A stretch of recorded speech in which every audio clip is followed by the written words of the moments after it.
ملګری سوال کړل، سوال ډېر اهم او ضروری سوال دی. دا داسې سوال دی چې په دې حواله سره ماتم ډېر شي چې کوم دې کسانو میسج کړلی او زمانه په دې حواله سره سوال کړل. سوال دا کړل چې زما چې کوم کور والا دا هغه زما خبره نه مني، باوجود دی چې زه دا غي خپل چې کوم څومره حقوق دي غزا ادا کوم او پکور کې د سشي کمی نه راولم، پکور کې د سشي کمی نه راولم او داغه چې څومره ضرورت دی غزا پوره کومه د دې لپاره چې زما کور چې کوم دی غو سکون کې د جنگ جګړو نه چې کوم دی زما کور پاک وي. ظاهر خبره د هر یو انسان دا غواړي چې داغه په کور کې امن او سکون، او سکون په هغه صورت کې چې کله جنگ جګړې نه او چې په کم کور کې جنگ جګړې فساد نو بیا په هغه کور کې انسان ته سکون نه حاصلېږي. او ظاهر خبره دا خزه خاوند دا رشتہ خدا سره چې دا د سکون حاصلولو ذریعہ ده، دا د یو ورځې رشتہ نه بلکې دا د مکمل ژوندۍ رشتہ ده. سمجھ کې خبر راځي زکه په قران مجید کې الله رب العزت فرمایلی تسكنوا الیها، تاسو خپل د خزو په ذریعہ باندې سکون حاصلول. لیکن یو زنانه داسې چې هغه د سکون ذریعہ نه جوړیږي بلکې د بے سکونی ذریعہ جوړیږي، نو د واده چې کوم هغه مقصد دی غنه حاصلېږي. په دې حواله سره دا سوال کړل، نو یاد وساتئ کچره داسې زنانه چې هغه تاسو خبره نه مني د واده نه پس داغه نه په دغه صورت کې به تاسو درې کارا کوئ ترتیب سره.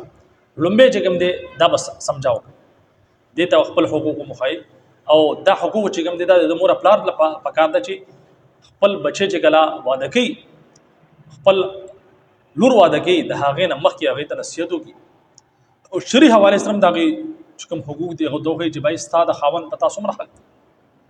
حدیث کې سره راځي رسول الله صلی الله علیه وسلم فرمایي چې چره د الله نه علاوه بل چاته سجده جایز وي، ما با زنانو ته حکم کړی چې تاسو خپل خاوندانو ته سجده وکړئ، یعنی د خاوند دومره غټ حق دی په خزه باندې. کدا یو زنانو ته معلومي نوغه بچره بیا خپل د خاوند چې کوم دی نافرمانی نه کوي. سمجھ کې خبر رااله. لیکن ډیر شي خلک داسې چې هغه خپل د زنانو خپل زامنو تربیت کوي په دینی حواله سره، نه خپل د لونو تربیت. وګوره دا د مور خپل ځمېداري جوړیږي چې داغو تربیت وکي.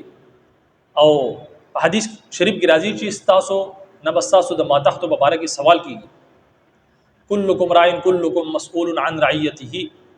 تاسو را بچی چې کوم دي چاهه غ جنکې دي تاسو لونه دي یا تاسو زامن دي، د دوی تاسو صحیح تربیت نه کړي دینی حواله سره تاسو دغه تربیت نه کړي نو مور خپل په پاغي باندې نسل کیږي. نو لومبه کار چې کوم دی خاون بسکی چې هغه به سمجھاو چې بھائی تاسو مکو په صحیح طریقې سره سمجھاو، په حسن اخلاق سره به سمجھاو، په زبردستۍ نو صحیح طریقې سره کې نه سمجھاو. لومبه کار بداو کې داغه سره دا نه صحیح کیږي. نو بیا دویم کار دا کې چې خپل کټ پتی جدا کی، خپل بستر بتی الګ کی، او دا د زنانه لپاره د ټول غټه د افسوس خبره ده، د افسوس مقام. یو زنانه داسې نشي برداشت کولای چې هغه داغه نه خپل خاوند چې د کټ جدا کړي. دا د غړ د پیغور یو ذریعہ د یو زنانه لپاره. نو په دې دیم صورت چې کوم دی دا بوګي لومبه خدا سمجھاو کړ داغه څه خبره حل نشو، بیا بداو کې چې خپل بستر به تیالا کړي او کبدی کې لګ ډیر غیرت او سلک ډیر پکې زنانه تو بي نو دا بچ کوم دی سودراو شي، دا خپل د اعمالو نه خپل د کرتوت چې کوم دی دا بپری دي او فرما برداری به شروع کی. او کچري د دې سرم معاملہ ټیک نشو نو بیا پدریم صورت کې څه چلل چې بیا بلک ډیر چې کوم دی زجر او توبېخ پکاو، یعنی د وولو په ذریعہ باندې چې کوم دی د ته بلک نصیحت وکړي. ظاهر خبره ده چې اخر کې ډایرکټ نه دی داسې چې تاسو وول شروع کړئ، لومبه نصیحت ته بیا بستر الګ کول، بیا په اخر کې وول ټکول. لیکن داسې وول ټکولم نه دی پکار چې داغي سزا ماشي یا په جسم باندې نشان جوړ شي، په داسې انداز کې چې غیته اندازو لګي چې یار لګ احساس وته وشي، داغي وهلو ټکولو په ذریعہ باندې غیته لګ احساس وشي چې یار مال داسې نه ده پکار. او که په دغه باندې بیان کی یعنی دا تاسو د درې طریقې اختیار کړی داغي نه باوجود هغه نه سودراویږي، نو بیا چې کوم دی اخري حل خداغه دی. ظاهر خبره د هر انسان غواړي چې زما کور آباد شي، زنانه ته کور ودانه ولي ولې ورته وایي چې د هغې په ذریعه باندې کور ودانېږي. لیکن یو زنانه داسې چې هغه کور نه ودانې او کور بربادي، نو د هغې بیا آخري حل دا دی د مجبوري په تحت کې چې کوم دی داسې زنانه چې کوم دی بیا پرېږدی. ځکه چې یو انسان دا خو انتهایی د مجبوري په صورت کې دی بیا انسان دغه اقدام ته وځي. ډایرکټ به طلاق نه ورکوي. زما مقصد دا دی چې طلاق ورکول داسې یو ښه خبره نه ده، نه د زنانه لپاره د نارینه لپاره.